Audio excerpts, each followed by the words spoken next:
Welcome to the fourth episode of Mol België Season 13 Recaps from Reality TV Warriors. My name is Michael Harmstone, and joining me as always is the Canadian who often asks us for forgiveness when he's done something disgusting, Logan Saunders. Good afternoon. And the guy who still gets gifts from a strange man who comes down his chimney once a year, David Bindley. Good morning, Papa. I don't know if we said it this season, but are they pandering to us with that scene? Every time you thought that, Michael, you always get a message from Jill in an email saying, "No, Michael, we are not pandering to you." I was fully expecting to have an email off him in the last day or so just going, I know you're going to call me Papa constantly during this episode. Please don't. I've had nothing off him, so it's open season on calling Papa Bear Papa, I think, at this point. Wonderful. I like how the start of the episode shows Yan in the cab still cursing at being eliminated. Yeah, we cannot forget him. We just need a scene at the start of every episode to eulogize the person we've already forgotten existed. Yeah, or what they should do at the start of next episode, since it was 2 or 3 days elapsed. It's just him sitting in his home in Belgium, still swearing about being eliminated. Yeah, and that should always be like the intro scene. Maybe for episode 6, it's just him watching a soccer game, still swearing about being eliminated. Yeah. Have you had good weeks? I nearly got gassed at work. Oh, fun. I know. So we had like one wasp or something that was just hovering around. So the people in charge of all of the, the maintenance at work basically decided to stick a wasp catcher thing right in the shop, which is not great when it smells awful and there's food around. And it's especially not great when it sits there for a while and the smell just gets worse and worse and worse to try and attract everything. So it got to the point where, because the circulation in the room is so bad, that basically I had to go home early on Sunday because I could not breathe with the smell of this thing. Oh, fun. Yeah. So, Jules has got a challenge idea for next season now. Yeah. Tear gas. Tear gas wasp catchers. And I swear we have not discussed this, but my main anecdote this week is also to do with wasps, because I have been being harassed by wasps in the past week or so. I keep putting my washing out, I keep finding sleepy wasps. I shake off all the items, and I still keep finding wasps in the house from the fucking washing. I think we have to call them Karens now. Well, it gets worse, because on Sunday evening, I was putting new bedding on my bed, threw one of the pillows on my bed, and heard a faint buzzing, and went, oh, you've got to be fucking kidding me. Because I'd already taken my washing in that day, and that washing for the bedding was 4 days old at that point. Yeah. I'd taken in another load of washing on Sunday, and already had to shake 2 wasps or 2 separate socks. So I spent most of Sunday evening having to spray the living fuck out of my pillow and my pillowcase with loads and loads of insecticide until this bastard died, and then scrape it off on the path. Because that's what wasps deserve. They're nature's bastards. What are you going to do when you see some wasps? Spray the living fuck out of it. Amazing Race 16, ladies and gentlemen. So I genuinely do have at the top of my notes just one word: wasps! ! Have you got any wasp-related anecdotes, Saunders? No, all I did yesterday was book all my accommodations for the Euro trip. Oh, awesome. Have you booked separate accommodation for Antwerp this time, or are you piggybacking on mine? Piggybacking off of yours, okay, Michael. I thought you might. I may or may not have deliberately booked a room with 2 beds this time. Well, that's an improvement. Well, it was, because last year I booked a room with 1 bed, not knowing Saunders wanted to piggyback on it, and had to send the hotel a very nice email just going, can we swap it, please? I know it's the same price. No, let him sleep on the floor. And the bad news for Saunders is I'm not leaving until the evening this time, so I'm actually going to be sleeping in. No 5 o'clock wake up this year. Oh, you're not doing your 6 a.m. flight? No, I'm not doing the Brussels flight this year. I'm doing Amsterdam instead. So I don't think I'm flying out of Amsterdam till about 5:30, something like that. So it's going to be a very leisurely last day in Antwerp for me, hopefully. Ooh, are you going to flip off random route markers from season 30 again? I think I've done all the ones that are important. Rota Marks was the only one that really needed it, I think. Having said that, I could flip off quite a few route markers from season 38 at this point, because I'm going to Amsterdam first. Are you going to Dubrovnik or Bucharest? Not this time, no. Maybe next time. Saunders is more likely to go to those places than I am, I think, this time. Yeah, I have like an 8-hour layover in Bucharest, Oh. and it's a daytime layover. Oh, Interesting. So, this episode. Yeah. I didn't know where to follow up on what that. more can we say from that comedy handbrake? Yeah. So, previously, the final 8 tried to feed elephants at a sanctuary, but it was only Jan and Pedro who ended up having a smashing time.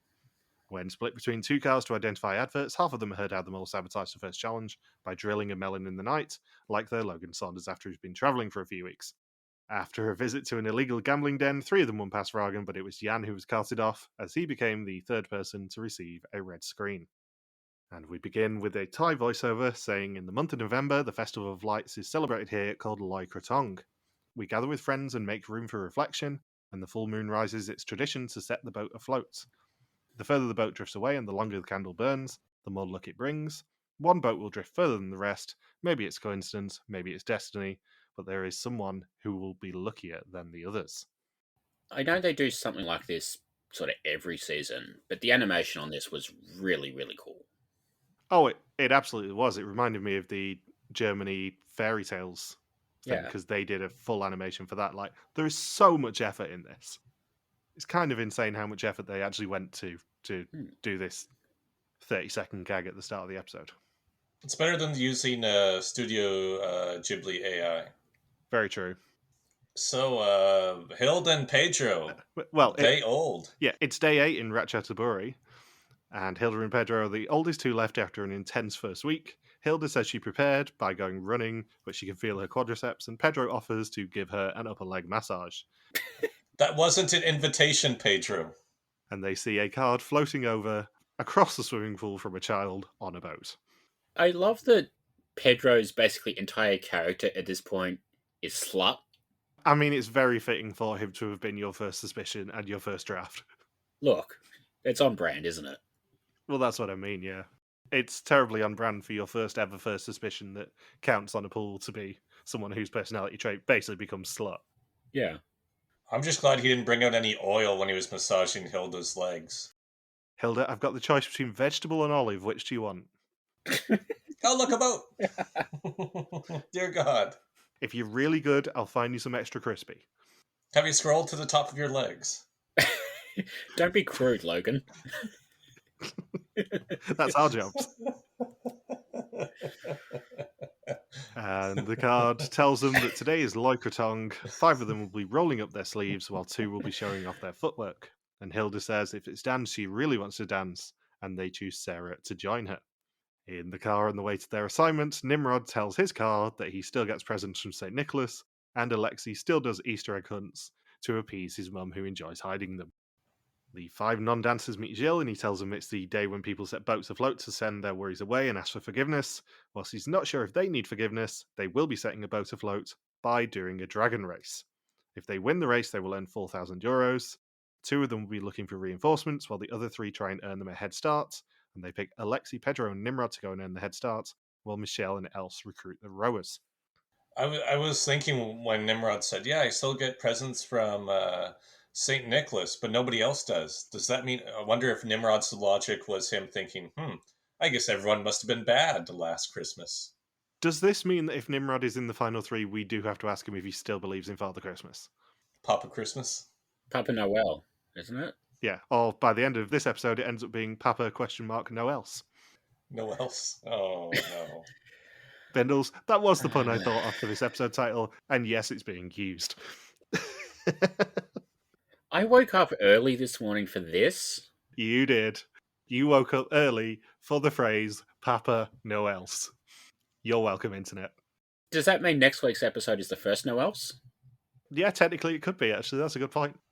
As Papa Bear would say, I think you two may or may not need or Michael needs forgiveness after that pun. Yeah, I'm afraid I probably do. It's all very fun doing Christmas puns when it's Easter week. I don't think we can get a boat big enough for that. So of the 8 rows in front of them, 4 are very experienced, while the other 4 have never seen a boat before. Unfortunately, those 8 only speak Thai, so they have only 20 minutes to get to a translation office to find out if they row. And the translation office seems to be a screen set up to do Google Translate across a footbridge. It's pretty cool. It is very Yeah. cool, but it's also blatantly Google Translate on a tablet. Yeah. I mean, what else is it going to be? Well, they're going across the river, so babblefish. Yeah. Alexei, Pedro, and Nimrod have to keep the beat on the music in a giant dragon boat temple. They will play 3 rounds, and each round that they keep the beat, they will earn a lead for the boat of 20 meters. And Nimrod and Alexei play the first round and fail. Then the 3 attempts with this, none of them are even really close. No. But again, are they pandering to us, or one of us in particular, by making the last song by Willie Summers? Yeah, I don't know. I feel like that joke is worn out. You are wrong. You know what else is worn out? Da-da-da-da-da. Willie Summers' fans. But I was just thinking, I have learned just over the past 10 seasons of podcasting about this show, we've learned way too much about Flemish pop culture. I feel like it's almost getting to the point where my Flemish pop culture knowledge is surpassing my Canadian pop culture knowledge. I'll be perfectly honest, nothing on the Willie Summers joke is ever going to top Gilles' response when we talked to him in 2021 of just being like, Logan, you realise he's so old and all his fans are so old, right? What are you doing with your life? I believe his exact words were just little old ladies listen to Willie Summers. I mean, if we get, any more Belgian culture, we're going to have to start calling him Papa Smurf. How did we not call him Papa Smurf last year? I think we have at one point. In the hundreds of nicknames for Papa Bear last year, I don't think we called him Papa Smurf. It was one of the few we didn't call him. Yeah, which is a shame because last season was a Smurfing good time. It was. Yeah, and at the finale, he would have told you to go Smurf yourself. So Hilda and Sarah are delighted to know that they are taking part in a dance in a great performance of the Thai con dance, and they will earn €1,000 each if they are not unmasked by a jury at the end. Pedro and Alexei fail the second round, so all hopes rest on Willie Summers as they do in Logan's life. And unfortunately, they fail again, so no head starts. And Elsa and Michelle pick their 4 rowers and pick correctly for the first 3, but not the 4th one as they go for girl power. You know who I would think would know the beat of a Willie Summers song? 2 men in their 20s and Pedro. Hilda would have absolutely smashed the Willie Summers round, I suspect. She would have taken the other drumstick. Yeah. Oh no, it's a very enthusiastic Hilda drum solo to Willie Summers. As much as obviously we get wonderful images of Hilda learning the monkey dance, I think it was a missed opportunity for us to not see Hilda drum. Yeah. Be funny if she just starts screaming when Willie Summers plays. Willie Summers, he's another one of my exes. So the race begins and they fall behind, but as Cox, Else can eliminate Rose from the other boats by blowing a horn. However, every time she does, it costs €1,000, and she blows twice, but it is the correct decision as they end up banking €2,000 of 4,000, and then all tip into the river. I like how that twist to the challenge wasn't mentioned until after they got in the boats, as if production saw how the 2 boats were stacking up and thought, we got to make this somewhat competitive. Yeah, we've got to give them some chance. Yeah. Because they trail behind very quickly, and they barely win with a 8-6 advantage, which is crazy for rowing. Yeah. And they had 3 of the professional rowers. Yeah, Else and Michelle almost picked perfectly for their recruits, and they still almost messed it up. Yeah, Michelle talked Else out of the last perfect rower in the final seconds. And I like the one of my favorite mistranslations was, I know nothing, I'm from Barcelona. Well, that was the Fawlty Towers reference. Ah. Bindles and I were trying to work out what the Fawlty Towers reference was because, again, I watched this when I was very not paying attention to all of the words yesterday. And yeah, that was the Fawlty Towers reference we were trying to think of. Yeah. I know nothing, I'm from Barcelona. Or, my hair went crazy quickly, I do like rowing. And Fawlty Towers is about the same age as Willie Summers now, so, people our age aren't likely to get it. Yeah. So the rowers then head to the theatre and see Sarah and Hilda's new gold makeover. The jurors trying to spot Sarah and Hilda are the DJs from the Dragon Boat Temple. They know a lot about music, but not necessarily about dance.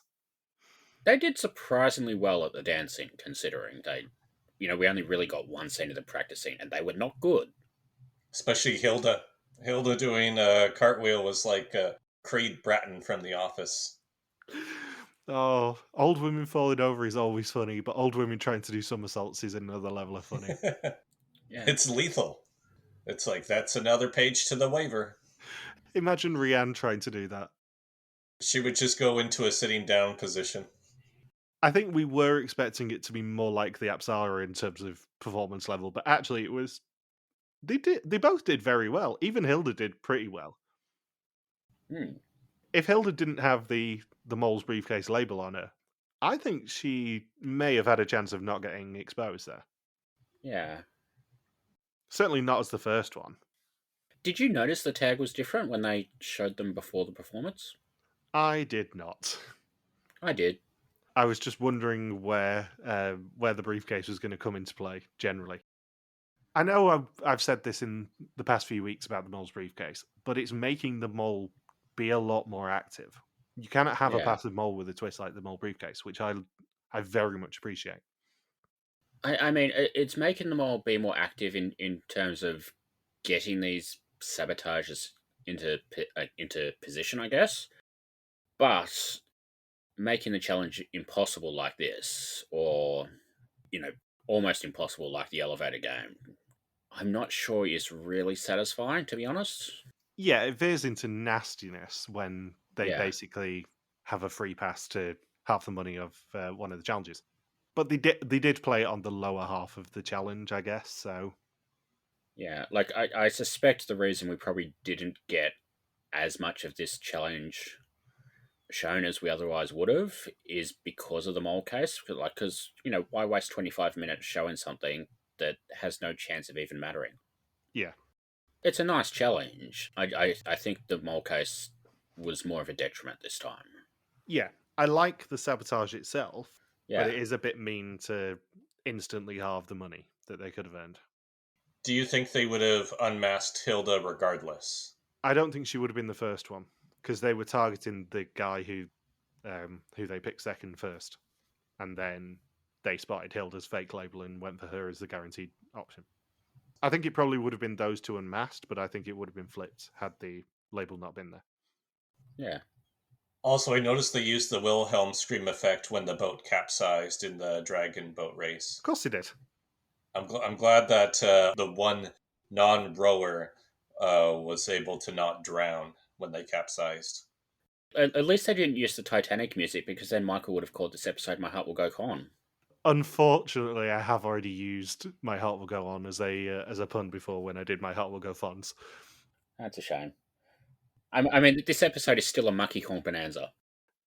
Obviously. I think Papa Bear came up with the most true quote of this episode, where right before the performance began, he said, "My judgment isn't worth a dime." Yeah, he's like, "That was great, but what do I know? I'm just a guy." I'm just a Flemish man who knows nothing about Thai dance. I'm going to go sit in this corner and read the latest soccer scores. Where do you think the Mole would have wanted to be in this split? I mean, I think for the mole case, I think they probably wanted to be a dancer because it's easier for them to do that switch without the group there. But we don't know if it's another situation like the train carriage where the mole had a private opportunity to do it. Like we see them all looking at the things, but we only see them. I think we only ever see one at a time. So maybe that was another situation like that where they basically just came in one at a time and had a look at them and thinking, well, there's probably a clue here or something. Yeah. Well, I feel like maybe they were hinted to look at the costumes, because otherwise, why would you do that? Like, that seems. It seems like maybe somebody suggested there was something to do with the costumes, and then they looked at them. Because I don't feel like if you just come from the Dragon Challenge, your first instinct would be, oh, go and look at the outfit, see if there's any clues or anything on it. I think unless you are the cocks in the boat, you can't really do much with the money in the Dragon Boat Challenge. So whilst it's worth a lot more money, I think it's way easier to sabotage the dance. Well, I think they probably would have not needed the money if they got any of the drum sections Yeah. done properly. But also, like, that challenge seemed very, very difficult. So, like, yeah, it was. I might have expected, a competent group to get maybe 1 out of 3, maybe 2. But, I don't think they were ever going to get all 3 anyway, even without a mole potentially being there. Yeah, I think really the only group we can probably rule out in the first challenge from doing anything is Else and Michelle. And, well, we know it's not Else now, so... Yeah, the only way I can see a mole maybe sabotaging both is if they somehow sabotage the dragon boat, which they didn't do because it would have been way too obvious if they'd stopped rowing or whatever, or rowed out of sequence, is talking loudly in the audience. Yeah. And ending up leading the judges towards the correct people. Because they were trying to work out who their friends were in the crowd. Yeah, I think with the dragon boat, you can probably mess up the rowing a little bit as well, because there's one sabotage in one of the Australian seasons where basically similar challenge, sort of rowing a boat together as a group, and the mole, when he's rowing, the paddle goes into the water sideways, so it's not really creating enough momentum for the boat to go forwards. I think that's a way to sabotage that without being too obvious about it. So, I don't think we can really say definitively the mole was actually rowing and not doing anything. I think in a dragon boat, though, because you're in such close quarters, I think whoever was on the line with them would have spied it. Yeah.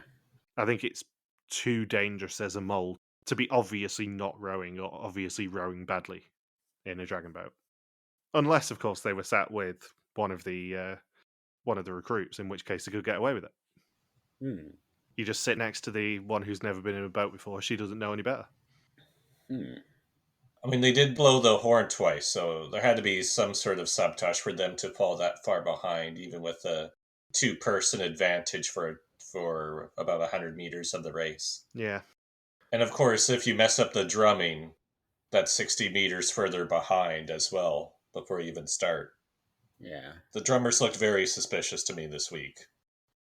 So, Hilda is indeed unmasked, but Sarah is not, for a total of €1,000 of 2,000 for the pot. It's also revealed that Hilda's label has the word fake in Thai, and we have a flashback to Vilvorda, with the mole asking, "Did you manage to make the labels?" "Yes, look, this is how it will look, and this is the variant." "It all looks Greek to me." "It's Thai. This says dancer, and this says fake. The only thing you'll need to do is pull off dancer and stick on fake." "And if I'm with the rowers, I won't be able to switch it." "We'll make sure everyone gets together beforehand. That's your moment." I mean, if I had a nickel for every time, all I've had to do is pull off dancer. And change it to fake. And in the evening, they do celebrate Loi Krathong, and as we've alluded to, Else calls Papa Bear Papa, and he buys her a balloon. At least Else didn't start flying into the air because of the helium in the balloon. My favourite thing is when she was doing her suspicions during this festival scene, the balloon was visible behind her. It was just kind of swaying in the wind behind her. It just really tickled me. I like how Papa Bear giving everybody allowance money too. Yeah. You get 20 baht, you get 60 baht. Yeah, here's 20 baht. If it's any more than that, negotiate. Yeah. You're getting ripped off. What do you think I am, made of money?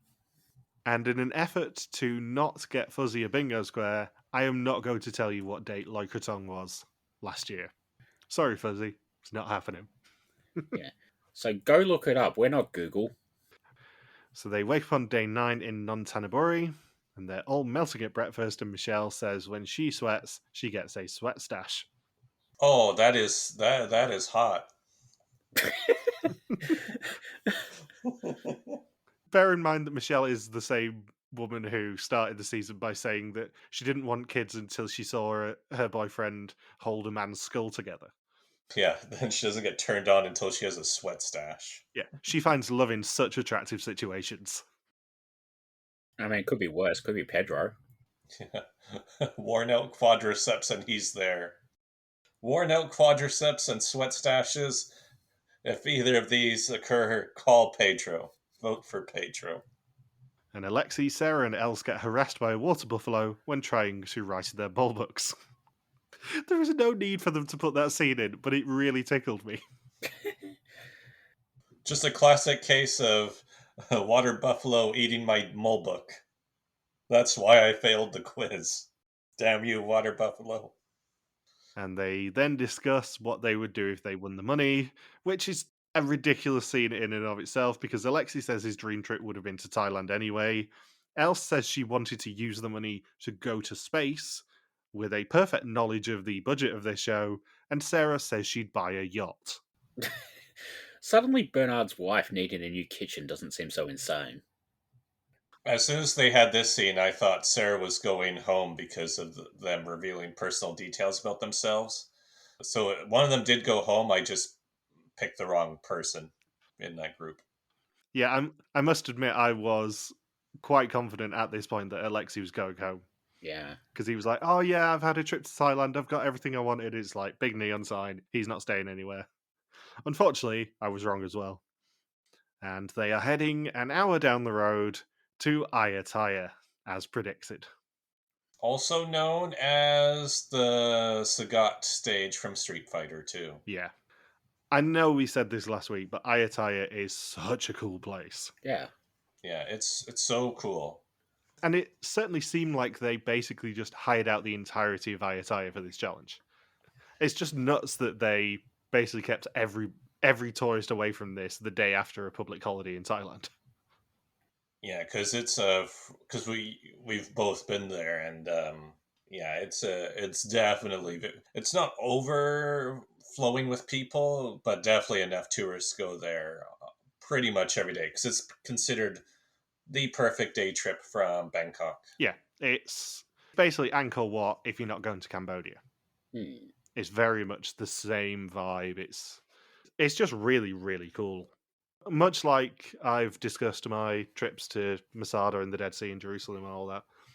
Like, this was another one where I saw the excursion. I'm like, I know exactly what Ayutthaya is. I'm going there. I don't give a shit about how much money it costs. And it was another very, very busy day, but it was well worth it. They didn't, though, because they're bastards, let me ride an elephant. Changing my tune from last week. I mean, to be fair, with how tall you are, the elephant probably would have ridden you. Yeah, and he'll be like, how do you like it now? How do you like it now, human? How do you like it now, motherfucker? Yeah, huh? Dance, monkey, dance. Don't you wish you were the Canadian who banged a horse? You cut me off when I was about to say I'm pretty sure someone getting ridden by an elephant is in Logan's collection. Oh boy. It's called Logan Rides Again. Oh, anyway, so Papa Bear needs 6 treasure hunters. Yeah, he does. Which is the most obvious. I need everybody but one person to do something. And whoever is that one definitely won't be in a high risk reward situation. Oh, no. So Pedro volunteers to sacrifice himself as he's had so many rewards so far this season already, and he is now awarded the title of Treasurer. He guards the treasure of the challenge, which is of rice selling, and heads to the treasure room. The others split into pairs to find treasure: Sarah and Els, Hilda and Alexei, and Michelle and Nimrod. Each pair will begin a round by wearing traditional Thai spiky helmets, and they have 5 minutes to get as many balloons in their section in the colours of the Thai flag, and can only collect the balloons by hooking the carabiners attached to the balloons. The others will determine the value of the balloons, beginning with Hilda and Alexei getting a zoom-in look on a city and have to stop the zoom with money counting down when they know what city it is. Whatever they stop on is the value of the balloons, assuming that Michelle and Nimrod in this case can identify it at that point too. They cannot for the first one, and they say Rome. How did you go with the cities? It's tough, this one. Yeah, the aerial view really threw me off, and it's all places I've been to, except for, oh no, when they thought it was Berlin, it was actually Brussels. So, yeah, I had a tough time with the aerial view. I think the Barcelona one was the only one I was confident in. The others, the contestants always beat me to it, but I think it's because the way it shows on screen when we're watching it on our computers is completely different than being in front of that TV and probably seeing it on a bigger screen with more specific details. Yeah, I have the disadvantage as well of I sit at this coffee table where I do the podcast from with my laptop in front of me. I do a remote display to put the episode on the big telly screen in front of me, and I do my notes as I'm doing it. So it's much further away from me than it probably is for you guys to actually look at the episodes. Probably hence why I missed the Fawlty Towers reference as well. I got New York straight away because I sort of recognized Long Island of all places. Oh yeah, New York. That's the other one I got. Yeah, famously the city of Egypt. Nile, the Hudson, same thing. It's totally a city. Poor Nimrod. The city of Egypt in the country of Africa. What's this, a Horus reference? Yeah, Nimrod is so lucky that A, we like him, and B, he's not an amazing race, because we could easily do, and have in the past done, 10 minutes on people calling Africa a country. Yeah, I got New York. I wouldn't have got Brussels. No. Not just because, Belgium, but also because, like, when they were going on about, oh, we're going to zoom in on the most famous landmark, I probably, even if you told me it was Brussels, I would have expected the Atomium. Yeah, the reason they didn't is because of the photography rules around the Atomium. Yeah, like I know we have seen the Atomium on this show before, but like I think this is a slightly different situation than building up that live finale in Canary Islands. Yeah, if you take a picture of the Atomium, technically you have to pay copyright money to the guy who built the Atomium, I think. So they were never going to pick the Atomium, which made the Brussels round 10 times harder, because nobody knows anything in Brussels apart from the Atomium and the Mannequin Piss. Is the Mannequin Piss in Brussels, or is that Antwerp? No, it's in Brussels. It's in Brussels. Okay, it's the only other famous thing in Brussels. And I did laugh when I realised apparently the most famous building in Amsterdam is the train station. Like it's the place you go to get away from Amsterdam. Well, they couldn't really zoom in on the Anne Frank house, could they? They could have zoomed in on the Sheepfight Museum. It's sort of considered bad taste to zoom in on Anne Frank house, I think. Yeah, Brussels was a difficult one because most of the non-Atomium landmarks are not going to be visible from the air. So you have like the Mannequin Piss, which is very small in real life anyway. You have something like the Tintin murals in the metro. You're never going to be able to zoom in on that because it's zooming in on a metro station. So it's like, yeah, there's this gate that's reasonably well known that no one's actually ever heard of outside of Brussels. Let's just use that. I love that they thought that was the Brandenburg Gate, even though it's the wrong shape and the wrong colour. Yeah, and it actually looks more like Marble Arch in London than anywhere in Brussels. Yeah, like I was watching it and I'm squinting and I'm squinting and I'm squinting and I'm like, Budapest? Like I could tell it was in Europe. Like that was as close as I could get. But I did not do great at this. In hindsight, they probably should not have used Brussels as a round because nobody can identify that rando gate. Although what you didn't see is the third round, they were pandering to us, and their three locations were London, Sydney, and Toronto. Of course. I mean, our three favourite cities in the world. they zooming in on Vernon, and it's just like one random field of horse in it. They zoom in on the Chateau Okanagan. It's like, I recognise that from $1 Million Secret. Yeah. They zoom in on Lake Okanagan and just see Ogopogo sticking his head up. Yeah, waving at the aerial view cam, the satellite. Or they could at least show the rail trail, and then everyone in Belgium knows it's like, oh yeah, the biking trail. We know that one. Yeah, it's the rail trail. What cities would you have expected to see? Probably, well, knowing this show, it would have been the capitals of countries that they've been to over the last 10 years, probably. They probably would have snuck a Bangkok in there, let's be honest. Yeah. For round 3, yeah. Yeah, I would have fully expected them to do just the capitals of all the countries that they've been to as a sort of wink to the fact that it's 10 years. Yeah.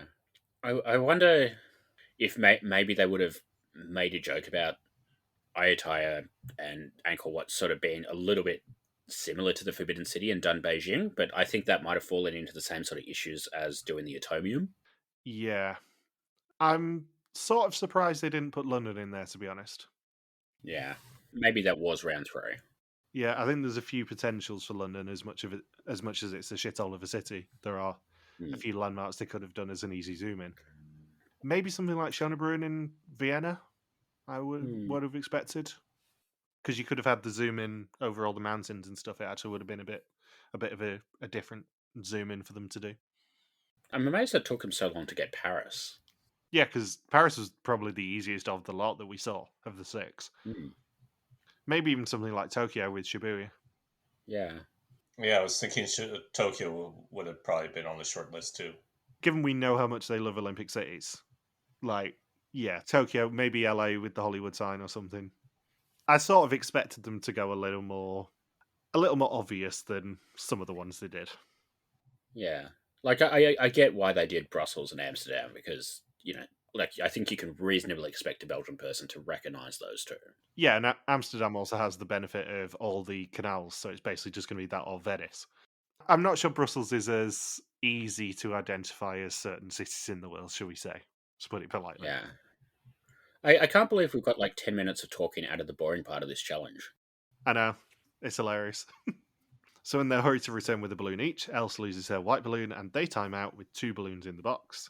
And Jill tells them that if no one pops the golden balloon by him in 10 seconds, they will continue playing another round, but if someone does, their pair will go to the treasure room to face Pedro. No one pops despite Hilda's threats to get her big spiky stick out. And Michelle and Nimrod really suck at identifying cities. Yes, they do. So it's very good that they end up being the next balloon collectors and far away from the city identifying portion of this challenge.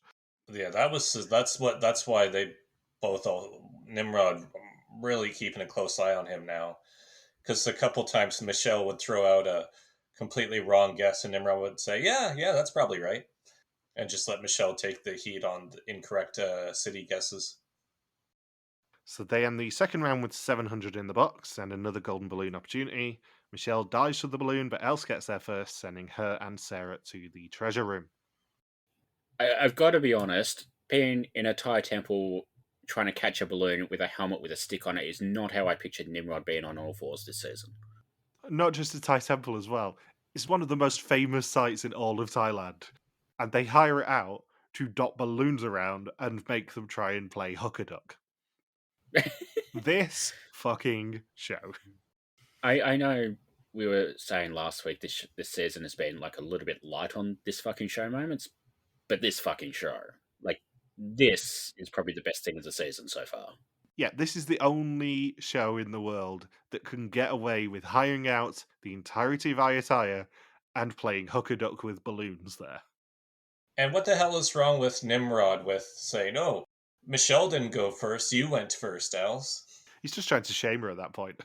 Yeah, even though Hilda completely called out Michelle and Nimrod for saying, "You two have your feet way too far apart. You're clearly in an attack position towards the balloon. Can you put your feet closer together before the countdown?" Hilda turned to them and said, "You are not in the attack zone." Yeah. You cannot make contact with the balloon.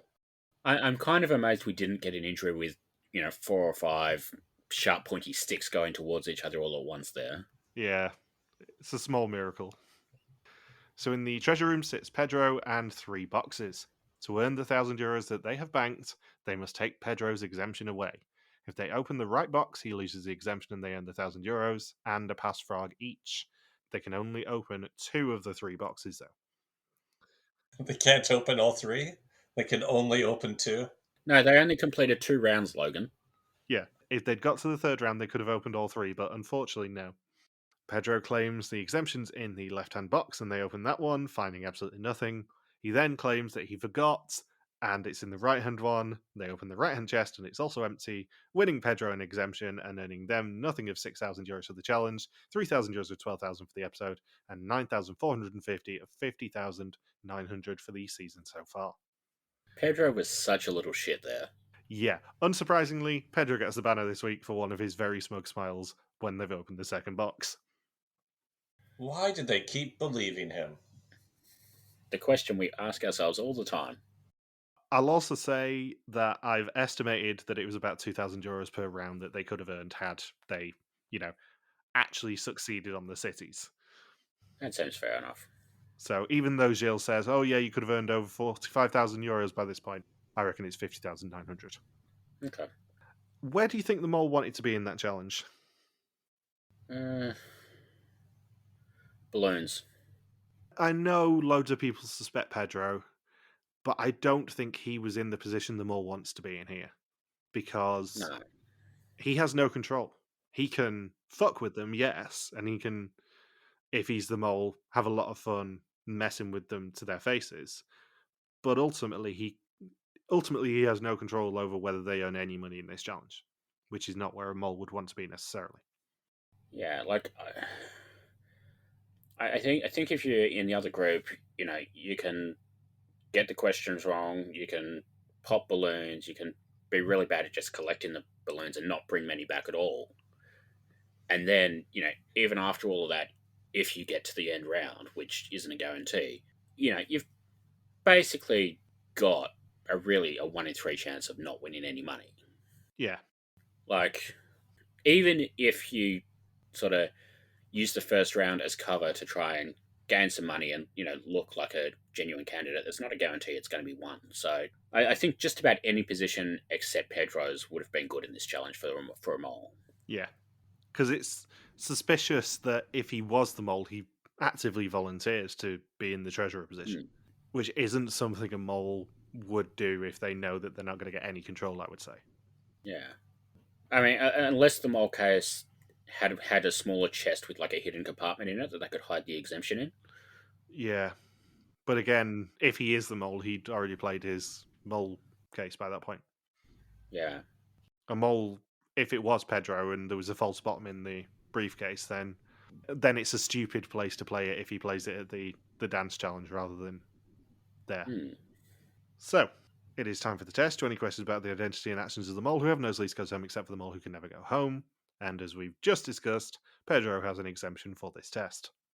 Sarah says Pedro keeps surprising her. He's always in the right place and she can't read him. Hilda says Pedro knows the most about geography and he was the one who got sent away. It's a good mole action. Pedro had Else in his sights since day one. She always goes along with bad decisions. Michelle says Nimrod is a clever guy, but thinking Egypt as a country was not his finest hour. Alexei expected Nimrod and Michelle to do better at the identifying the cities, but they brought in a lot of potential money. Nimrod says it's strange that they didn't pick the guy who says he loves rowing boats, and Else expected Alexei to be better with rhythm given he has a musical background, but he just seems too sincere to be the mole. Gilles tells them that they're halfway through the trip, 9 days of adventures and surprises, but not a lot of money has been brought in. It could have been over 45,000 euros so far. The pot's a little bit on the lean side. Maybe they gave the mole too big a victory with the suitcase. On the next day, they are heading to the Gulf of Thailand. Pedro's booked his ticket, but one person won't be joining them. It's interesting that 9,450 is the lowest Belgian pot at this point. But I think it's like the highest, maybe second highest Vidum pot since Angela left. Because I think Czechia was around 10,000 at this point, right before a pot drain. But I think other than that, this would be maybe the highest Vidum pot ever after 4 episodes. At least after they got out of the, it's normal people, so we're going to give them loads of money sort of situation. And then they went into the, I guess, cheap not era. quite budget, but yeah. Yeah, I think it's going to be interesting because they're on course to get in a very similar pot to what they normally get of about 20k plus or minus 5. I could definitely see them not doing any pot drain challenge in the back half of the season and then just going, yeah, you get about 22k, that's fine. Yeah. Seems reasonable. But as I've said with the mole briefcase before, though, I think that the mole is definitely doing other things that we're not seeing with the briefcase, and the briefcase is more of a smokescreen. So they're looking for the briefcase stuff, but the mole's actually doing other things and just distracting them with the briefcase stuff. Is what I think is probably happening. Alexei, Hilda, and Nimrod all get green screens before Else is the 4th person sent packing. Bummer. Yeah. She says she was in a tunnel and gambled. She's done so much and experienced so much. She was fantastic and had so much personality. And she's described as disarming, sweet and cute, but tough as nails. And she says her highlight was the helicopter. Tough as nails? Yeah. Phil Kogan has just woken up, finally. Yeah. Funny thing is, they sold the tough of nails concept to Belgium. I forgot about that, actually. Yeah, they did. And then the show died. Yeah. So next time, there's skydiving, shooting, coconuts. Hilda hits a car horn with a bum, and there's a ticking paint bomb before Hilda and Nimrod do some karaoke. Karaoke, you mean? Oh, yes. I have also seen the theory that it may not be the contestants who are skydiving, because episode 5 is usually the family visit. Oh. I feel like we could make a drinking game out of how many times they've had to sing Anna on this show. Anna? So on the pool, after a great start to the season, Bindles does lose his first team member, dropping him down to just Pedro and Aw. Nimrod. Logan still has Sarah and Alexi, and I have Michelle and Hilda. I mean, I know I've lost my first member, but it's still a nice threesome. It's your ideal situation to be left with just Pedro and Nimrod, isn't it? If either of those two ever hear this, these are just jokes, I swear. They are jokes in the same way that we are joking about Logan having sex with a horse. The suspect list question this week is, just to annoy the Pedro truthers a little bit, was the mole the treasurer? Yes or no? You're really forcing everybody's hand who suspects Pedro. Yeah, well, my ideal situation would have been one of the three guys who did the Metrodome challenge to go, so I could have done, where was the mole in the first challenge? Were they doing the drums? Were they picking out the rowers? Or were they dancing? But unfortunately, Els got in the way of that, and I didn't want to do a 3-2-1 split for a question, so I just thought I'll do a 5-1 split instead. Yeah. And everyone suspects Pedro at the moment anyway, so, put your money where your mouth is, guys. You could have done was the mole in the treasure room. Well, that still would have been a 4-2 split. Yeah. I wanted really to make it either a 2-2-2 split or a 3-3 split. Flanders suspicions last week were Pedro with 31%, Michelle on 16, Els and Sarah on 14, Nimrod on 10, Alexi on 9, and Hilda on 6. And you'll also notice that I am deliberately skipping over first suspicions for one very good reason, because we have a little confession sorted. Oh. For the past 4 weeks, Bindles and I have been gung-ho on Els being the mole. Secretly. Yeah. We wanted to reveal this to you at the finale, that we had spotted so many clues about Els in the first 3 episodes. Literally ridiculous amounts of clues. Well, none of that panned out. Yeah. No. Yeah, that was dumb. Yeah, it was. In hindsight, unfortunately, that was dumb. Because, I mean, it started with something we actually alluded to in episode 1, in that the cover of Dreams by the Cranberries was not Mandarin, it was actually Cantonese, and Els was born in Hong Kong. The floor sign in the first episode, the Thai character that was on that was Chan, which is Els's surname. Channel 13 on the television, the Zodiac Challenge, was Rat, which is Els's Zodiac sign. That sort of thing. We got properly Michael Monst. At least it happened. Oh, that would have been so great if she had made it to the finale. Yeah. Because I had her I have not suspected Els in a while. No. Or have I ever even come close to suspecting her? No, you're not great at suspecting people, are you? No, that's why I'm surprised that you guys got it so wrong. They wrong. I think Bindles knew in his heart of hearts that if Els had made it to the final 5, I would have stolen her on the pool, and he couldn't have done anything about it. Yep. So, unfortunately for him, he doesn't get an easy win there now.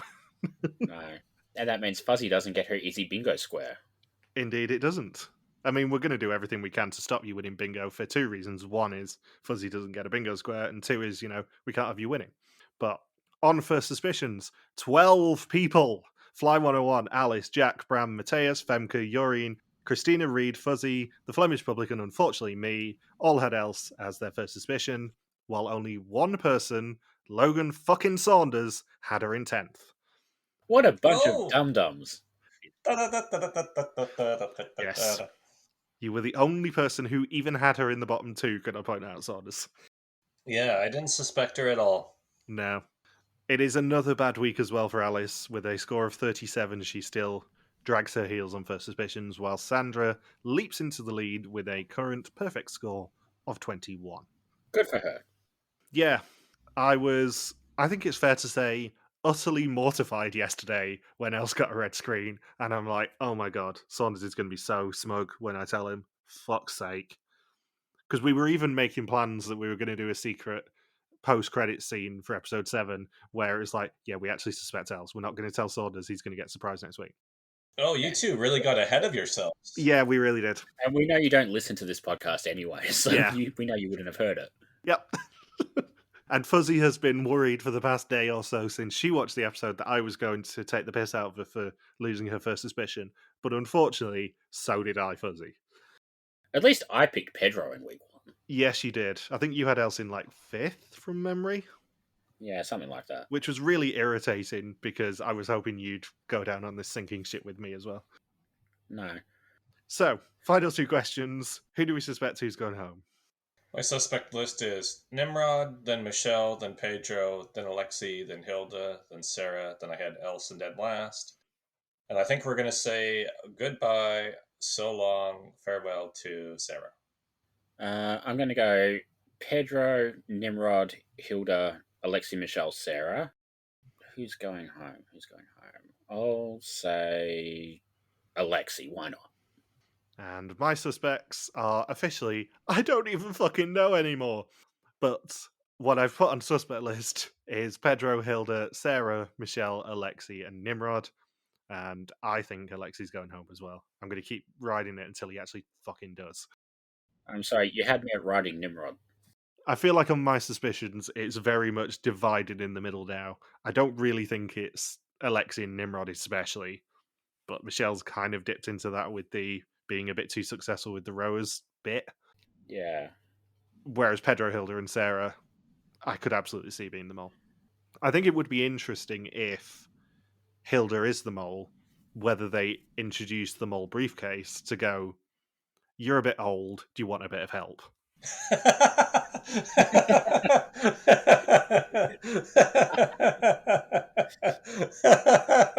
Do you want a comfy chair in the briefcase, Hilda? Do you want a cup of tea while you put the floor sign on? You open Hilda's mole briefcase and it's just full of knitting, tea bags, enzyme pills, a good novel. I love you, Hilda. I hope we get to meet. Although we should end this podcast because Hilda has to watch her stories. Yeah, good point. On that bombshell, thank you for listening to our Mol België Season 13 recap. We'll be back next week to continue the hunt for the newest mole in Thailand. Don't forget you can contact us on pretty much every social media platform that isn't TikTok, where we are RTV Warriors, or you can email us and contact at rtvwarriors.com. You can also support us on Patreon at patreon.com/rtvwarriors. Thank you as always to the Legion of Subtitlers. We'll see you next week. Peace out and just chill till the next flavoring. Usually when I blow a horn, the boat doesn't go down.